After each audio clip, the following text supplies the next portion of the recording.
Hi అండి. జగన్కి అయితే ఆంక్షలు మొదలెట్టేశారండి. ఎందుకంటే ఏదైతే ఏదైతే ఇప్పుడు మన పొదిల్లో జనాలు విపరీతంగా వచ్చారో అది చూసిన తర్వాత ఖచ్చితంగా చంద్రబాబులో లేకుంటే లోకేష్లో వణుకు పుట్టినట్టుంది. ప్రజాదరణ విపరీతంగా వస్తుంది. జగన్ ఎక్కడికి వెళ్తే అక్కడ క్రౌడ్ విపరీతంగా వస్తున్నారు కాబట్టి స్వచ్ఛందంగా వస్తున్నారు. డబ్బులు కూడా కాదు, మందు ప్యాకెట్లకి బిర్యానీ ప్యాకెట్లకి కాదు, స్వచ్ఛందంగా వస్తున్నారు.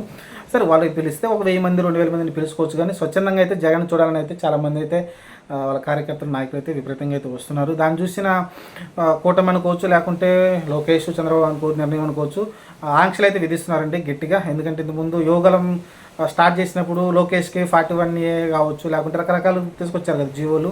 అలానే ఇప్పుడు జగన్మోహన్ రెడ్డి ప్రజల్లో ఎక్కువ తిరగకుండా, ప్రజల్లో వ్యతిరేకత రాకుండా అయితే చూసుకోవడానికి ఇలా అయితే ప్రయత్నిస్తున్నారు. జగన్మోహన్ రెడ్డిని ఎక్కువ ప్రజల్లో తిరగనేకూడదని ప్రతిపక్షం గొంతు అక్కడ ఒక రకంగా చెప్పాలంటే చూద్దాం మరి ఏం జరగవద్దు. ప్రస్తుతానికైతే ఆయన టూర్ అయితే కొన్ని ఆటంకాలు అయితే ఏర్పడతా ఉన్నాయి. యాక్చువల్గా రెగ్యులర్గా టూర్ చేయాల్సింది ఆయన పొద్దులో వచ్చేసి సైలెంట్ అయిపోయారు. ఆ తర్వాత కూడా ప్రోగ్రామ్స్ ఉన్నాయి కానీ చేయలేదు ఆయన. చెప్పాను కదా, ఇలాంటి రూల్స్ వలన ఆయన అయితే ఆగిపోయారు. రూల్స్ మీద ఆటోమేటిక్గా అరెస్ట్ చేస్తారు, జైల్లో పెడతారు, రిమాండ్ అంటారు.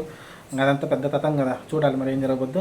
ప్రస్తుతానికైతే ఏదైతే వైసీపీ అప్పుడు యువకులం యాత్రలో ఏదైతే ఇబ్బంది పెట్టారో, ఎక్కువ జనాలు కూడకూడదు, ఆ పర్మిషన్లు 41A నోటీసులు ఇలా రకరకాలుగా ఏదైతే ఇబ్బంది పెట్టారో, ఇప్పుడైతే దానికి ప్రతీకారంగా ఈరోజు లోకేష్ చంద్రబాబు నాయుడు అదే చేయబోతున్నది క్లియర్గా అర్థమవుతుంది. నాకు తెలిసి జగన్మోహన్ రెడ్డి కొంచెం ఎక్కువ ఎక్కడ తిరిగినా సరే ఇమీడియట్గా ఏదో కేసులు బనాయించి అరెస్ట్ చేయడానికి అయితే ప్లాన్ చేస్తారు. చూద్దాం ఏం జరగవద్దు.